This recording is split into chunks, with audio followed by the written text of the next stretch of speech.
ma'am. It's always a pleasure to be talking to the society and my favorite audience, I would say. Ajay, can you make me the presenter? I'm not able to share my screen. Madam, Just a few days back, very interestingly, what really happened is that we had a case of IUD who came at 28 weeks. Okay, and she came with IUD and she was an unbooked patient. And normally we don't take unbooked patient, but she was a COVID positive patient and we really did not know. And she had already traveled 4 hospitals. So you know how the situation is. We admitted her and, and first of all, because we all know that, we have been thinking that there's nothing with COVID that really caused, and there was no other cause. And we just admitted her, and our trauma center people were also really puzzled on what to do with her. So I was thinking, there are two aspects to management of stillbirth and IUD. So first of all, when we will be discussing stillbirth and IUD, first of all, we will be talking about the definition of the IUD, stillbirth, the terminology that we will be normally use when we talk about these things. And when do you actually say that it's an abortion? When do you say that it's a stillbirth or an IUD? And then we will talk about the common etiologies on why a stillbirth happens, and then what to do when it actually happens, then how to investigate a cause of stillbirth, and how to counsel that woman for this pregnancy, and how to prepare for the next pregnancy. So these are some of the topics that I will be discussing. So the first thing is, what is a fetal death? Now, any fetus which is born without signs of life. So that's a very basic definition of a stillbirth. But how do you define it in terms of a gestation? So we all know that up to less than 13 weeks is an embryonic death. And if you talk about it is less than 20 weeks, it is supposed to be early fetal death, and less than 28 weeks is the late fetal death, intermediate fetal death, and more than 28 weeks is a late fetal death. So this is the definition which has been given by ACOG. But for all practical purposes, if we want to say for an international comparison and for the stillbirth figures that are internationally known, how does WHO define stillbirth? We need to have two things. One is gestational age and one is the weight of the baby, if we have. So any baby, according to WHO, who is more than 28 weeks or more than 1 kg. So mind it, what I'm talking right now is what WHO says, right? So what WHO says is that if a baby is more than 28 weeks or more than 1 kg, then you would call it a stillbirth.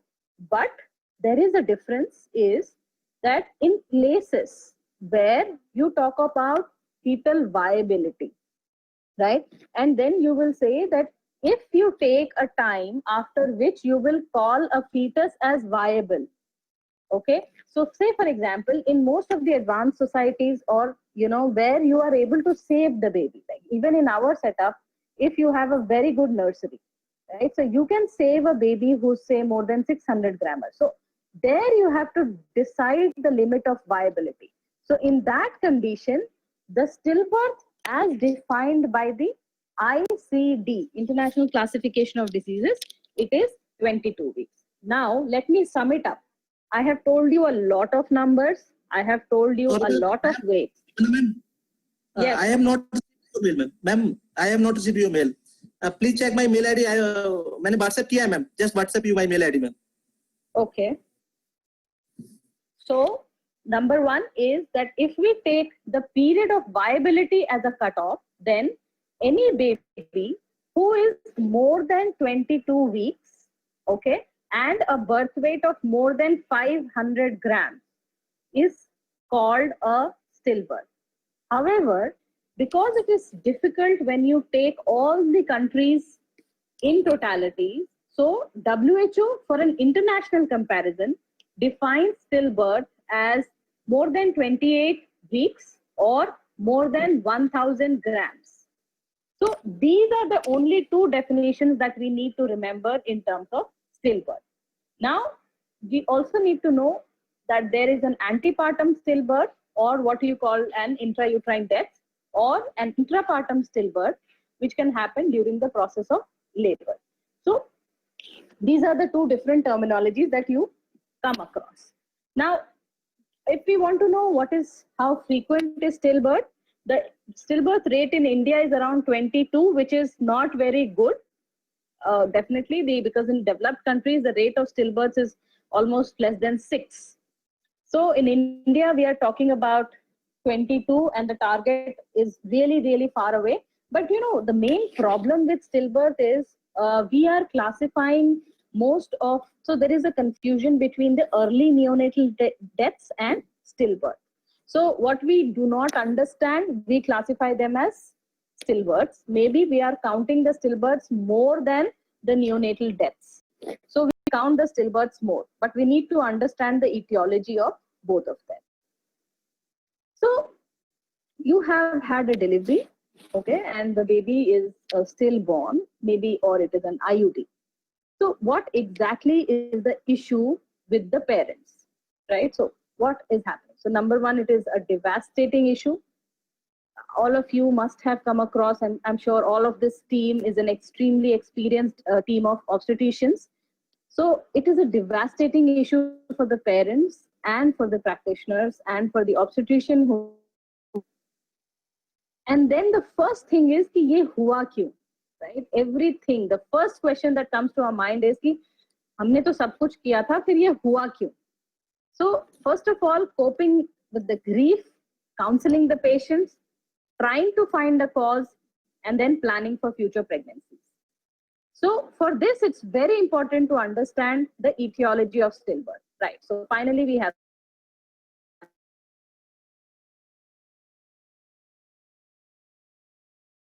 the slides. I'll ask you to stop. The next slide, please. Okay. Yes, next slide. Next.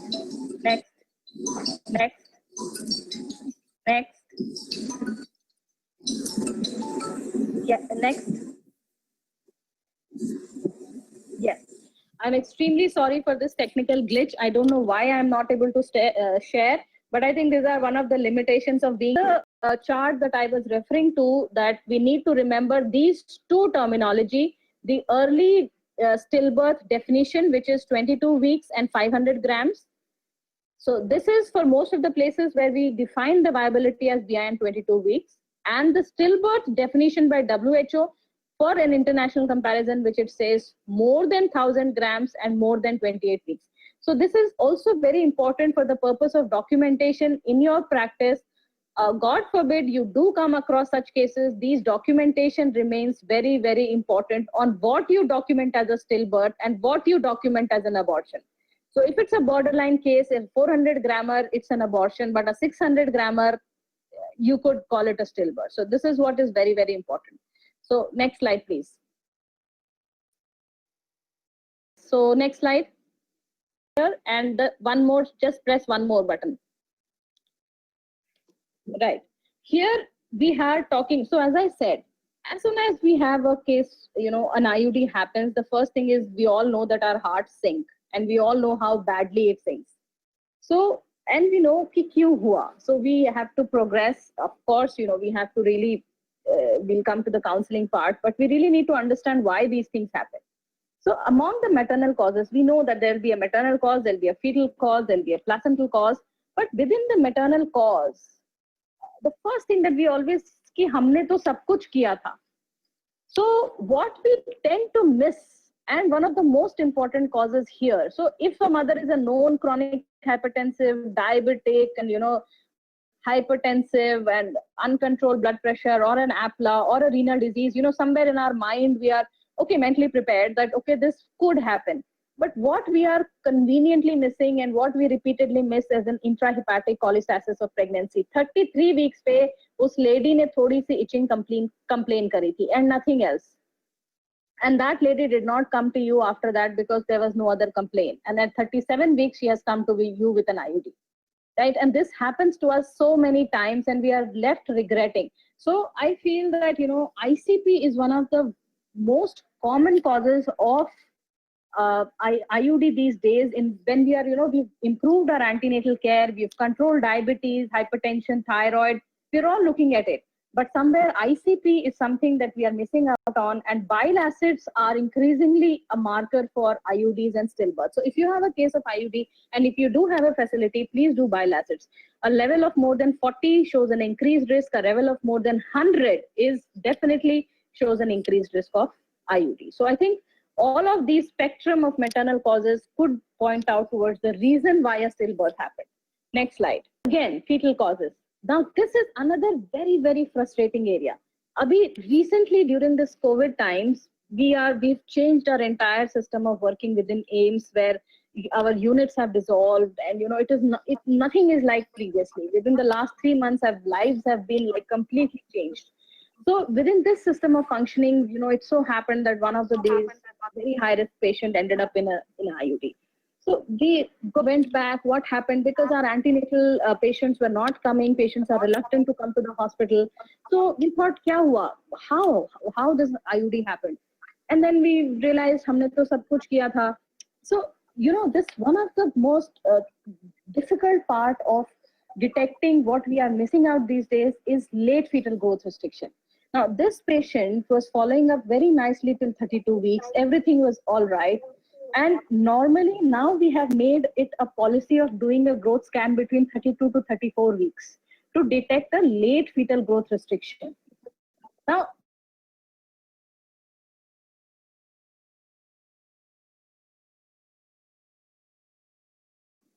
decreasing your growth. This is not a very small baby, but there will be a cerebroplacental distribution. There will be an MCA, the CPR, which is reversed, right? So these are some of the indicators that we need to look at when we are doing Doppler for fetal growth restriction, which might be, overall, बच्चा तो देखने में ठीक है, बच्चे का वजन ठीक है, and you know what? In our mind also we kind of rationalize कि नहीं, मैंने तो सभी कुछ किया था, हमने सब कुछ किया था, बच्चे का वजन ठीक है, डॉपलर अम्बिलिकल आर्टरी डॉपलर तो ठीक था, बट क्या मैंने MCA डॉपलर देखा था?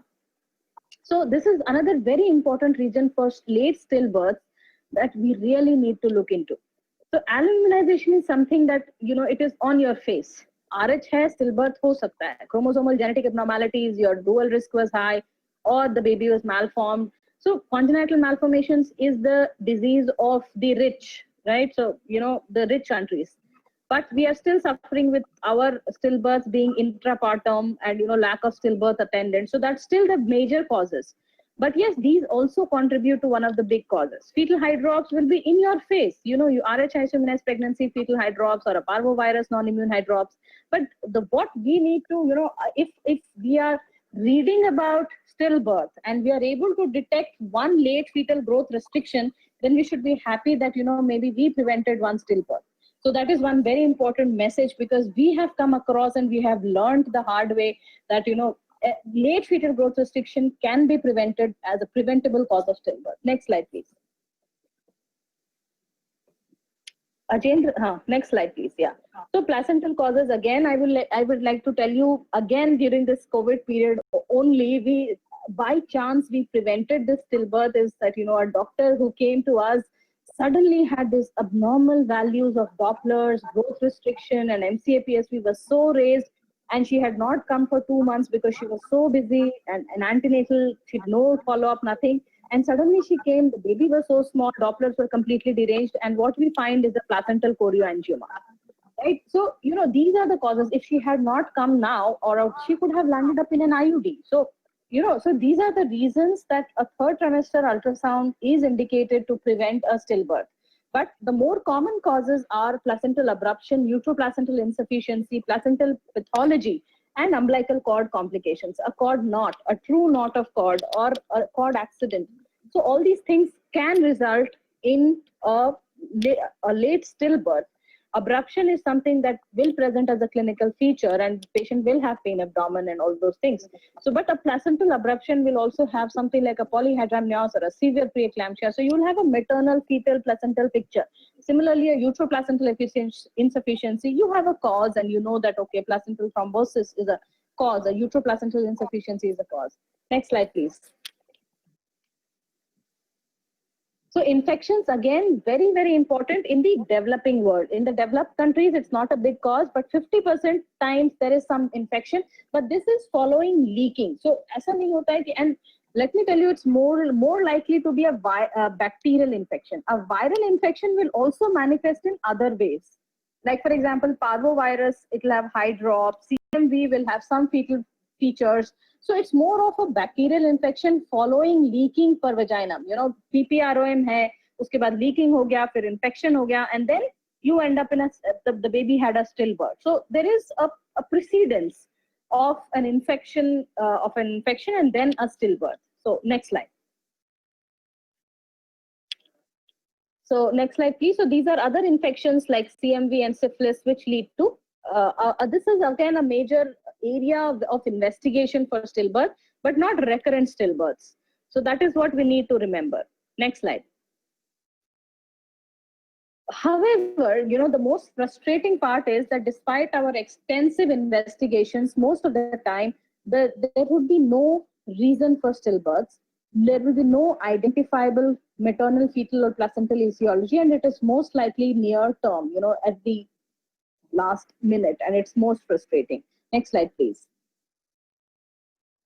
So the intrapartum causes also need to be looked into. You know, something happened during the labor, right? So all these features, we all know that it could happen. Pure labor mein theek tha, suddenly something happened during the time of delivery, and the stillbirth happened. Next slide. So we already discussed that there are various classification systems of that there are various methods by which system we can classify. So this is not really very important for the purpose of a practitioner. So I would not really go into the details of it. So how you would, you know, kind of look into the reason of stillbirth. So this is actually more important from a public health perspective point of view. So next slide, please. So these are some of the classification systems like RECODE. Next slide. So antepartum, intrapartum, neonatal death, or a maternal condition. So how to, you know, how to actually improve the stillbirth, in which area to focus. So like, for example, in India, we should focus on the intrapartum causes and all those things, rather than in a developing world where they focus on how to detect congenital malformation more. So, and those are the aspects that we need to discuss. So next slide. So how to approach a case of stillbirth? So first of all, we all know, establish a diagnosis. Next step, please. Yes, so establish a go back one slide. So first of all, we establish a diagnosis, and the next is the most difficult step, which is counsel the patient and the relatives and provide psychological support. I think that is the most difficult part that all of us face in our own practice, whether it's a private practice or it's a public practice. I think all of us really fear facing that one moment where we have to tell that patient that your baby is no more. Investigate the cause, but I think that moment also provides a real connect and the difference between how a patient actually reacts to the whole situation. Investigate the cause, deliver. I think delivery is also very important, because most of the times we have patients who come into us and say, IUD ke liye cesarean hua tha. I think that is something that as obstetrician we can avoid. And management in subsequent pregnancy. Next slide. So establishing a diagnosis, I don't think that's too much of a thing, because patient will complain of decreased fetal movements and she would have come for a visit and fetal heart is not audible. Next slide. Ideally, you should confirm that by a real-time ultrasound. Do not rely on the perception of fetal movements or CTG. So next slide. These are now obsolete that are typically the postgraduate teachings. Next slide, please. And ultimately, the diagnosis is by ultrasound, where you have to demonstrate the fetal heart and see that there is no cardiac activity. Next slide.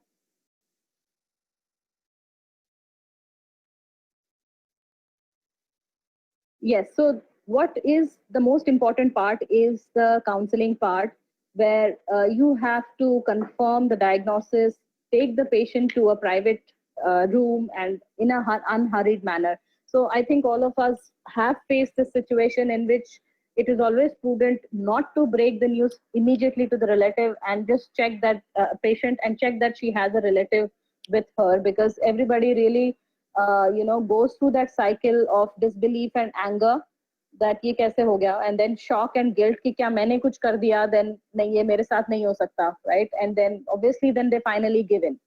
So next slide please.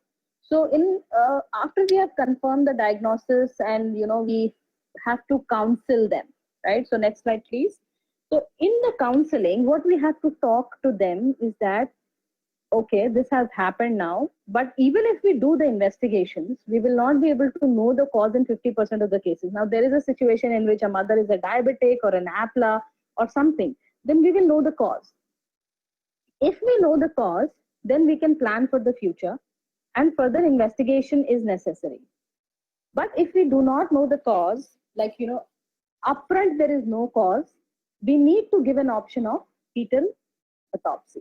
Now, there are cultural issues with it, but as a physician, as a treating physician, it is our responsibility to offer fetal autopsy in the best possible manner and also discuss the options of how to, deliver that and what are the complications of fetal death.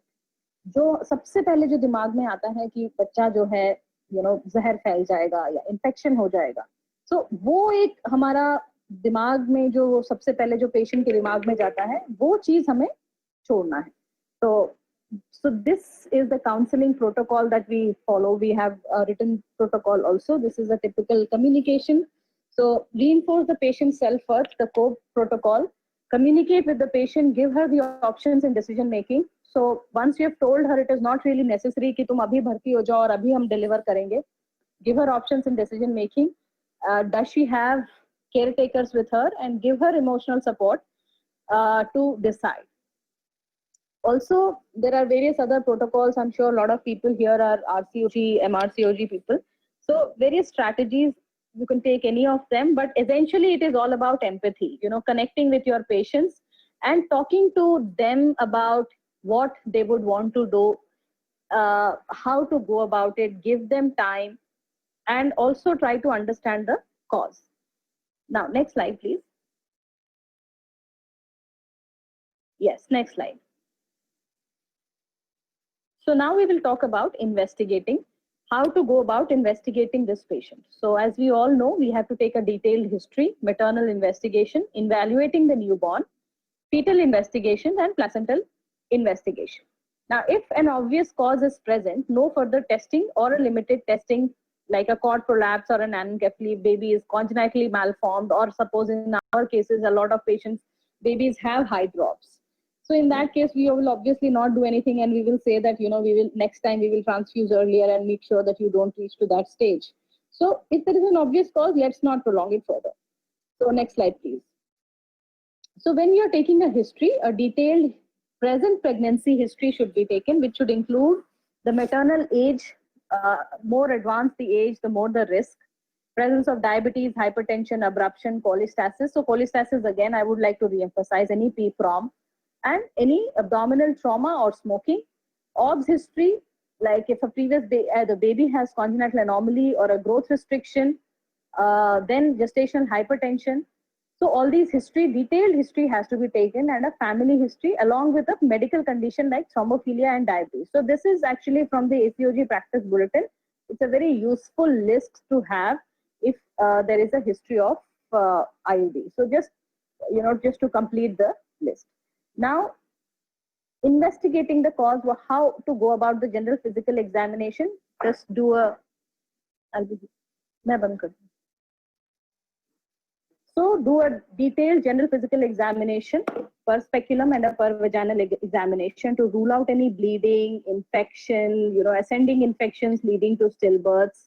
So all these things are detailed. Next slide, please. Yes. So a detailed examination has to be done. Now, next slide. Now we come to the another very important part, which is maternal investigation. So we should send a blood group.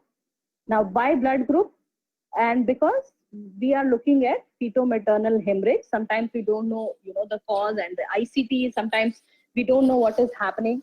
Patients come to us and their previously blood group was not done. Maybe the ICT is positive and this is a alloimmunized pregnancy. We don't know about it. LFT, KFT, LFT to look at if there is ICP. Then we do the coagulation profile and the DIC profile, urine albumin, ultrasound to look for the live presentation, placental position, and the any retroplacental cause. Next slide, please. So these are the reasons why we are doing these testing. So Kleihor-Betke test to look for the fetal-maternal hemorrhage, bile salts to look for the ICP. Cultures are done, as I said, for infections. Now, it has been seen that viral cultures will really not add much to the knowledge. So simple bacterial cultures are enough. But if there is a history of, you should always rule out, and if, you belong to an endemic area, malaria has been seen, chronic malaria has also been known to be a cause of IUD. Then occult diabetes and thyroid functions. Now, next slide, please. Now, what about the investigating the cause of death in a baby? So, first of all, we need to look grossly. Next steps, please. Complete the slide, please. All of it. So, when you look at the baby, all of these things have to be looked at. So, first of all, a gross examination of the baby. If the baby is malformed, we have an obvious cause. The skin staining, whether it's an old IUD or a new IUD. Look at the degree of maceration. The amniotic fluid could be blood stained or amniotic. We look at the umbilical cord and also look at the entanglement, hematoma, number of vessels, and the length. And also we look at the umbilical cord coiling also, if it is like too much of coiling or little of coiling. Placenta again becomes very important. What is the weight? If there is any structural abnormality or a velamentous insertion or edema or a hydropic changes. Next slide, please. So these are some of the tests that we send, right? So if we are testing the placenta, so for fetal and placental microbiology, the purpose is to look for infection. And from the placental tissue, we can also send for an aneuploidy or a single gene disorder. And from the postmortem examination, is if we are able to convince the patient for an autopsy, then in that case, we always look for the external features and an autopsy. If we are able to do, then it is good. Otherwise, there are various other methods to do an autopsy. Like, we had a thesis in which we did an ultrasound guided autopsy. Then we had a thesis with a collaboration with the genetics department in which we do MRI of the baby. And this is a minimally MIA, we call minimally invasive autopsy, in which, just look at the organs to see. Because it has been seen in studies that doing histopathology of the tissues by autopsy will not really add much. All you need is a tissue to do a genetic karyotype and a histopathology of the placenta. So unnecessarily doing autopsy will not really add much to anything. So if you have a gross picture of the baby, you do an X-ray of the baby, you take biopsy from the placenta, you take the skin of the baby, and you take some cartilage of the baby. So these are some of the tissues which will help in maximum evaluation of the baby. So culturally also, if the parents are not very willing for a full-fledged autopsy, we have to be empathetic and tell them that it is all right and consult our genetic team and do all this. Again, next slide, please. For the genetic testing, I would just say that instead of a conventional karyotype, we now believe that we should be doing a microarray instead of a conventional karyotype. Next slide, please. So this is what we were talking about. Next slide. A limited autopsy. Yes. So cytogenetics, as I discussed previously, if possible, if you think that there is an indication, there is a congenital malformation, growth restriction, non-immune hydrop. So these are the situations in which we should send a karyotype. So to summarize the investigating the cause, you see, we should send a thrombophilia screen to look for the maternal thrombophilia, anti-ROLA antibodies, alloimmune antiplatelet antibodies, parental karyotyping, and urine samples to look for the maternal blood. So basically, these are some of the summaries of how to investigate the cause. Now, just next slide, please.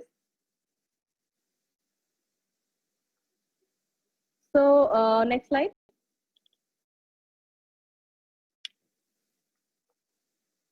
Yes, so if there is a stillbirth, so the step 1 is evaluate by a detailed maternal and family history.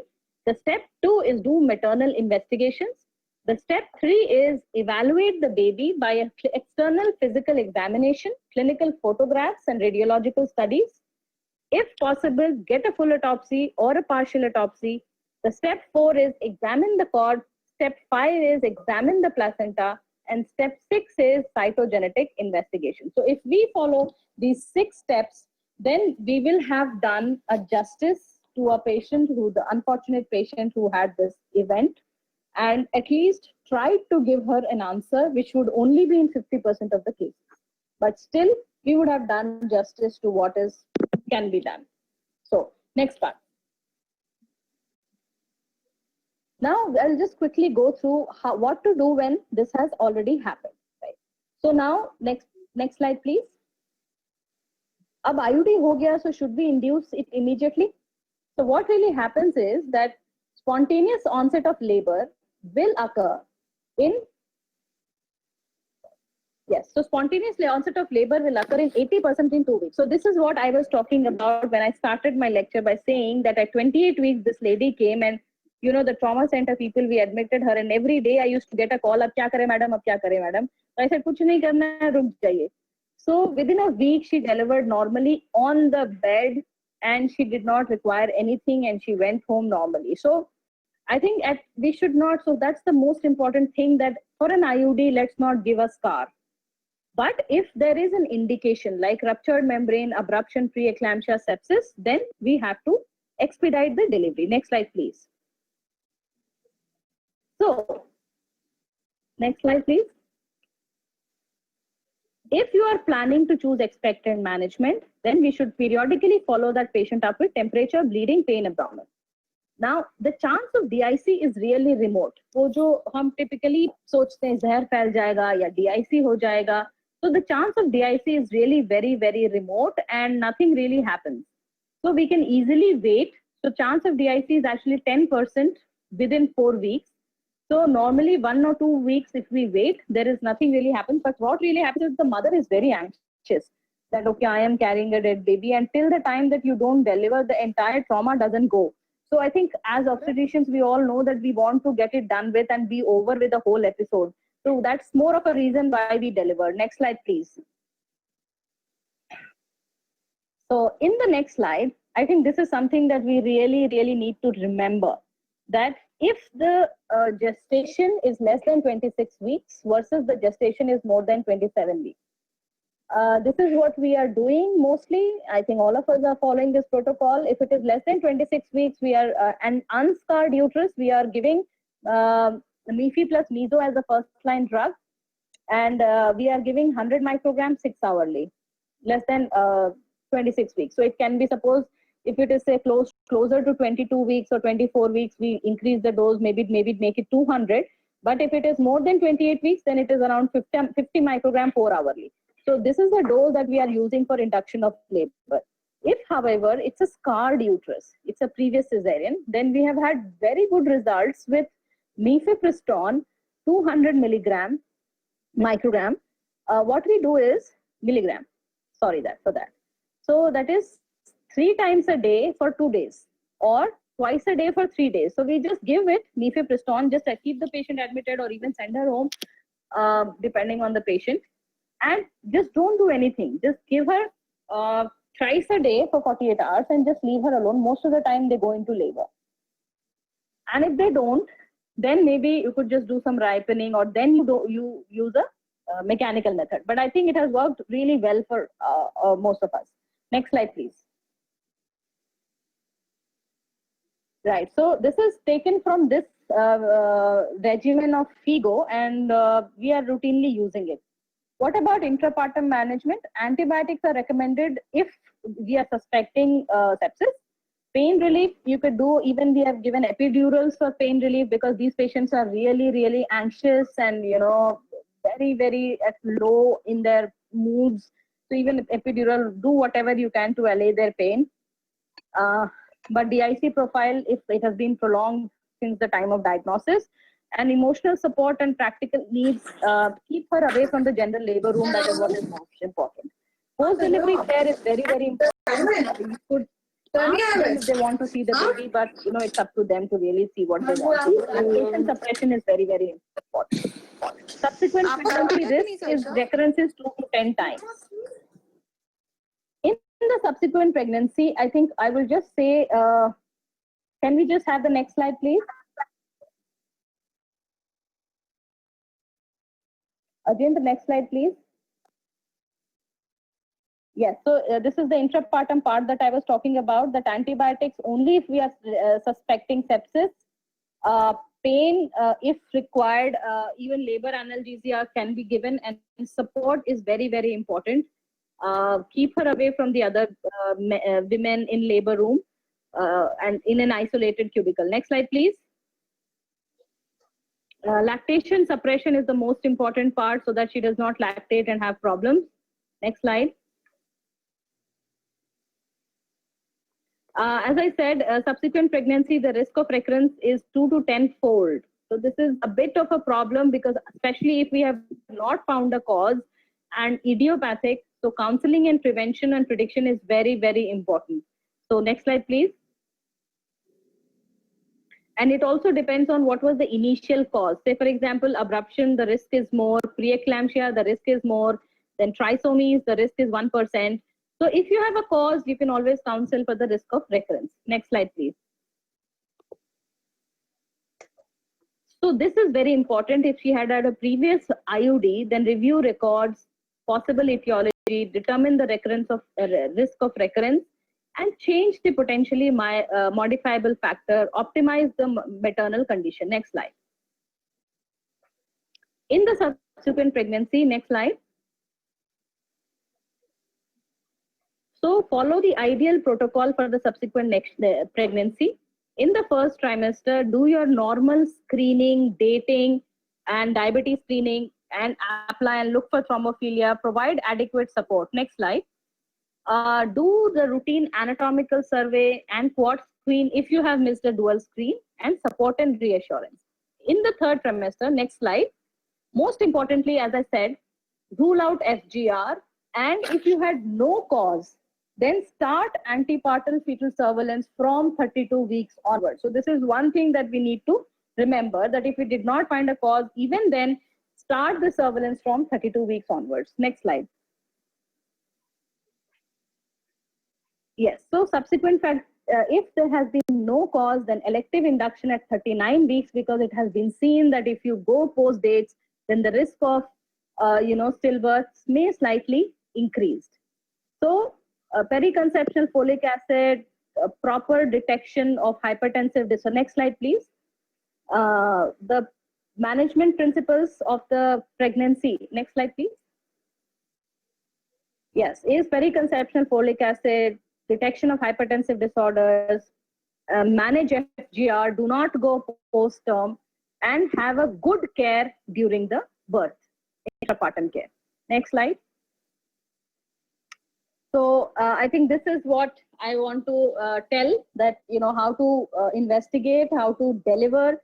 So the worst thing that, worst, should not say worst, but I should just say that we should all try our best possible means to avoid a cesarean in an IUD, and I think it's all possible if we keep trying and giving. So we have had days in which we say that you'll be here for maybe 7 days or 10 days, but we will give you a normal delivery. So that kind of a thing is very, very important, because then we are actually hampering her future obstetric history. So I will just end by saying the starfish story. Next slide, please. So there was this old man who was walking along the beach. Next slide. And his grandson was picking up starfishes, next slide, and throwing them back into the ocean. So the grandfather said, there are so many starfishes, why are you doing that, right?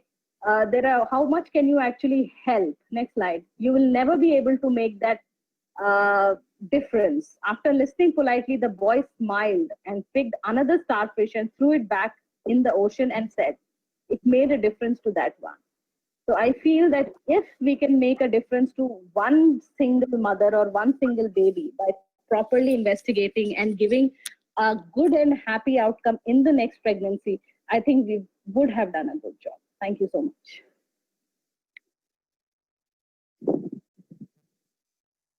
Excellent presentation, Dr.